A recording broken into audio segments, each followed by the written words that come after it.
Hello and welcome back to Statistics TV. It's your boy Tisa and we're back for another episode of Cell Reviews. And today we're reviewing the one and only Freddie Gibbs with his brand new project with The Alchemist. It's called Alfredo. Let's begin.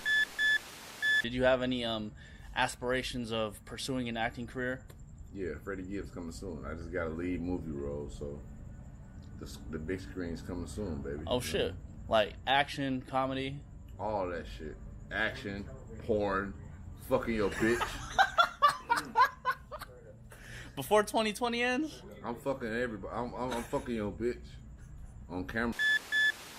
So for those that don't know about Freddie Gibbs, he is literally a hip-hop artist that is predominantly in the alternative hip-hop realm. This album was released on May 29th, 2020 on his own label ESGN and distributed via Empire. The commercial performance for this album in its first week was actually ranked number 4 as Complex Best Album of the Year. It charted at number 15 on the Billboard 200 charts. It also peaked at number 54 on the Rolling Stones chart, selling at 14.1k copies first week. The producers on this album is of course Alchemist. He is the only person that actually produces on this album. Also features guests such as Rick Ross, Tyler the Creator, Conway the Machine, and Benny the Butcher. So that's the hard information out of the way. Let's go into this album. What do I give this album? I gave it an 8.9, and here is why I gave it that rating. The album art actually sees a black man's hand over a cross-shaped symbol with lines running through it, and it's going into pasta. There are so many layers into this, but firstly we must break down the pasta symbolism from here. Firstly, the pasta is known as the fettuccine alfredo. This is an Italian pasta dish that is tossed with butter and Parmesan cheese. As the cheese melts, it intensifies to form a smooth and rich sauce coating which coats all over the pasta. This dish was named after Alfredo Di Lelio, who featured the dish at his restaurant in Rome in the early 20th century. Now, based on this, fettuccine, the featured dish in Rome in the early to mid 20s, cast our minds back to Freddie Gibbs's first collaborative album, which was called Fetti Roma with fellow rapper Curren. Again, it was Alchemist that was actually producing the album as well.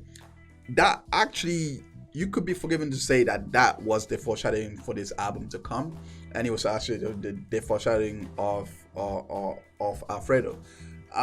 Nonetheless, I don't think it's compulsory listening, but that is the one thing that I did pick up, is that this album does sound very, very eerie similar to that of Fetti Roma. So it could be worth going back to actually listen. Could not, but I don't think it's compulsory here. So the question now is, who is Alfredo Di Lelio, and why did Freddie Gibbs actually call this album Alfredo? Alfredo Di Lelio was a chef that lived for 138 years, being born in the late 1800s and sadly passed away in 1959. He is well known for his passion in the fine cuisine. In 1908, he started his own family restaurant in Piazza Roma. The Piazza is now dropped, and this is where he pioneered his famous dish, fettuccine, upon the restaurant's conception. Alfredo went on to open his own restaurant in 1914 called Alfredo in Via della Scoffa. He was given the gold tableware by Douglas Fairbanks and Mary Pickford in 1927. Both of these people were iconic silent movie era actors. The tableware itself inscribed to Alfredo, the king of noodles. Shortly after he received that tableware, I believe it was in 1927, 20 years later, he went on to, my math is really bad there, but I believe it was 20 or so years afterwards, he went on to retire in 1943, and Alfredo II, which is his son, proceeded to take on as the worthy successor to the family business. I'm not going to go too much into what happened with the business after his son, but it's important to know what the story served as. It served as a story of perseverance, believing in one's passions, mainly going after what you really believe in, and as well as listening to your wife. According to legend, it was actually his wife that actually lost her appetite when she had given birth to his firstborn, and as a result, he had to come up with some kind of dish to get her calories back up. This was the best one, and his wife encouraged him to open his restaurant. How about that for a story? The black hand with the X marking which brings on top of it, it goes back into the movie The Godfather. This was the movie that inspired all mafia movies with Freddie Gibbs' hand, which I assume is Freddie Gibbs with the black hand. It all suggests that Freddie Gibbs is the individual that's controlling our taste at the moment. That is the idea that I've got from the imagery that's been sold here, from the pasta to the Godfather homage being paid and the black hand itself. This is Gibbs as well in everything that's happening right now. So with all of that, let me dig right into the album message and story. On first listen, I didn't quite get the overall message or the story that I was going for. This suggests that the album was not constructed for passive listening. I have three modes of listening, which is mainly I'll pay attention on the second listen, but on the first listen, I wouldn't pay attention. I'll be doing it with the housework going on, or try to compare certain tasks. This is the mark of a good album for me. If the album takes my attention away from what I'm supposed to do, that means it was very good. And this album done that quite brilliantly. But the main idea comes from the intro with the skit, where it was one of the late Benny Mac's Kings of Comedy tour that he did. This one was actually live in Vegas. The context of the joke that was being told here is, if you're already being punished, if you're already going to be punished, if your butt is going to be whooped by your mom and dad, it doesn't really matter what you say in that moment. It doesn't really matter what you do in that moment. Your bum is still gonna get beaten. I believe that the philosophical aspects that this album is really diving into is existentialism as well as absurdism. Both of the themes throughout the album are constant loggerheads. But I do feel like Freddie does start off with absurdism. Absurdism is a more grounded form of nihilism, where it comes from accepting your place in the world, accepting what life is, and embracing life for what it is. It doesn't necessarily encourage you to try and seek meaning for what it is, because in the end of the day, they still understand that it still doesn't serve any great grander purpose. But if you still want to go search for it, you should do it within your own right as a human being. It's not going to detract anything, or it's not going to add anything. Whereas with nihilism, they don't believe there's any meaning whatsoever with life, and there's no pursuit to actually bring it forward. Whereas existentialism, basically you either look at life with God or without God. So from the absurdist lens, you embrace every day as it comes. You accept that you are only human, and you accept that this is the only reality that you have, and this is the only experience that you're really gonna get.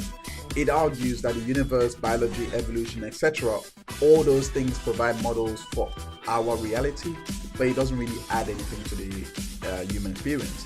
So in other words, based on the examples that I gave, it doesn't really matter what you do. The only thing that you can do is where you can control, which is your own happiness, which is how you approach on life. So what does this have to do with Freddie Gibbs' album?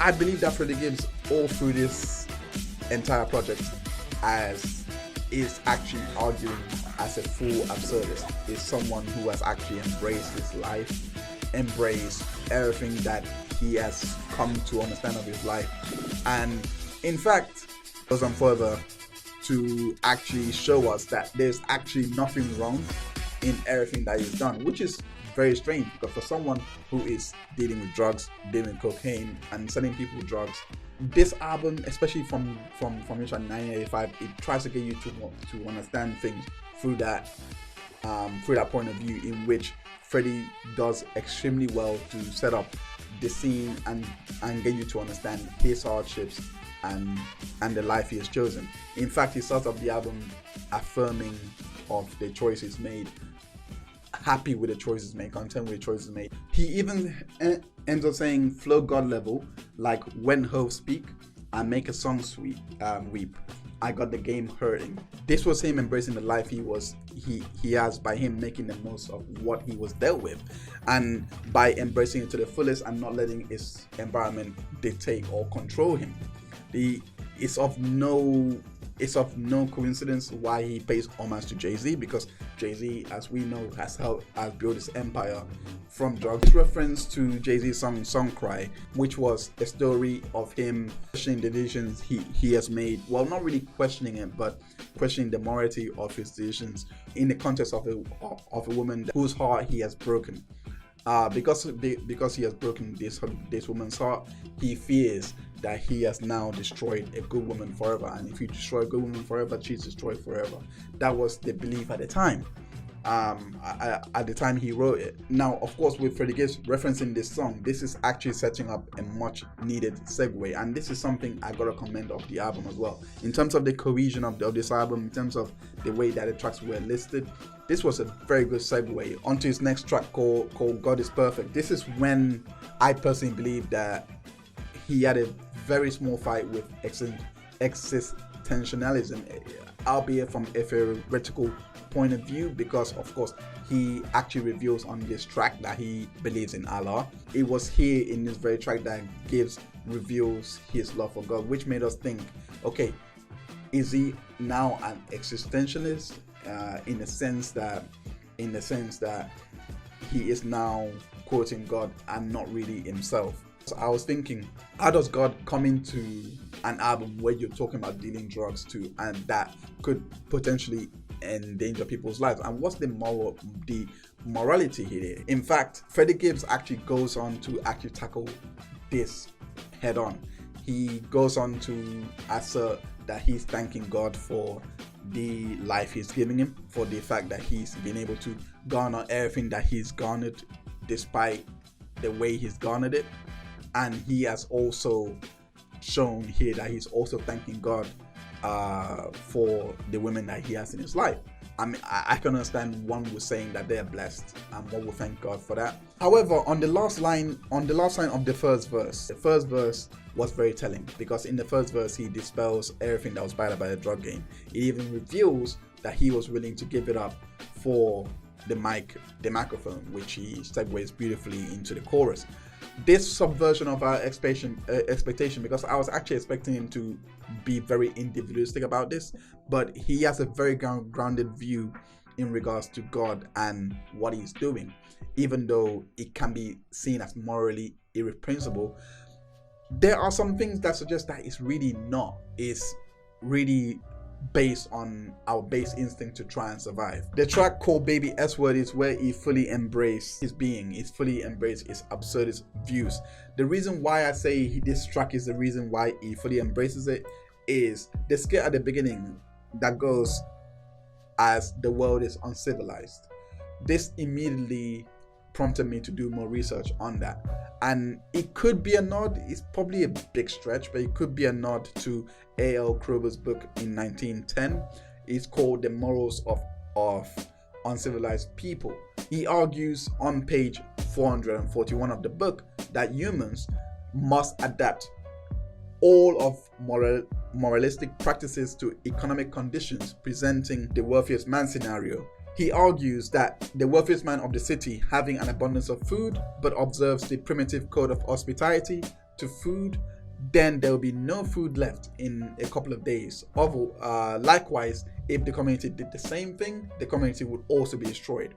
This was him trying to argue that this is why the monetary system was created, so that there will be some kind of order to the chaos that would ensue should we continue to live primitively. He maintains that even under the same economic conditions, that all men would have the same sentiment of what is right and wrong. He also argues that religion has no inherent connection with morals. It's nevertheless in reality always most intimately associated with ethics. He further argues that whenever this is not the case and a system of morality becomes self-contained and self-sufficient, it is because the associated religion has lost its vitality.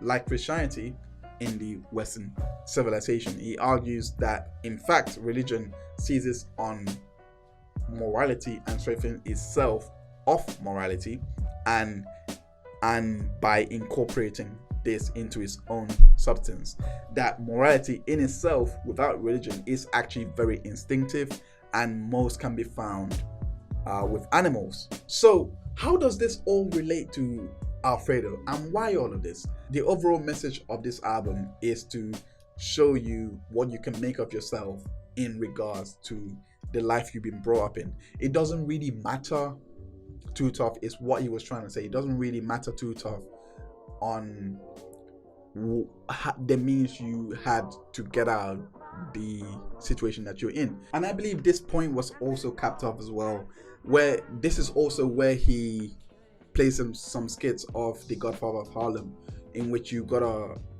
use the line of he will drop the drug game for the mic game, and you gotta listen to the skit where the guy was saying, "You know why I love to sell a ton of drugs in Harlem, Bumpy? It's not 'cause of the money." "What?" "'Cause every miserable street junkie, every skinny kid who goes to bed hungry because his mama is looking for a fix, every nigger baby born with a habit makes me happy, makes my heart sing. 'Cause I want your people to suffer like me and my wife have been suffering." Comparing what Freddie Gibbs is doing compared to this drug lord from Italy who views the people of Harlem like this, you cannot then argue that he is morally wrong for doing what he's doing. He would be morally wrong because he actually is doing it for reasons to get rid of these people. Whereas with Freddie Gibbs, where mentioned in the book by Crowbar, it's literally just an animalistic instinct of responding to the economic environment that's around him. He has no interest of continuing on with the game if he knows the microphone is paying. Based on that, is this an album in which you can take inspiration from, like trying to make yourself to be the best you can in whatever field? I believe so. It's the same way that we look at the story of Alfredo, for example, Alfredo Di Lelio, who has a simple passion in which he wanted to become a chef and to make people happy through his food. The same way that Freddie Gibbs he literally wants to make people happy through his microphone by being the microphone controller, for example. So that is the message of the album. That is what I gathered from the album. But of course, do let me know in the comments below of what you think of what you got away from the album. I'm gonna go on now to the album quality of the instrumentation. The instrumentation was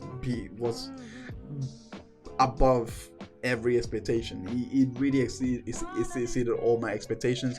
It was stellar instrumentation, stellar use of skits, in fact, to actually really illustrate the world that Freddie is trying to create. As the story progresses and as the album gets even more interesting, I really love how they've approached instrumentally realization, or trying to get you to understand Freddie's point of view and trying to get you to really be submerged in this world, especially Frank Lucas. Frank Lucas is possibly the best track out of this that is really up there for instrumentation. I gotta also add in here that the instrumental breaks in Frank Lucas as well to really highlight the points that Freddie Gibbs was making, as well as Benny the Butcher.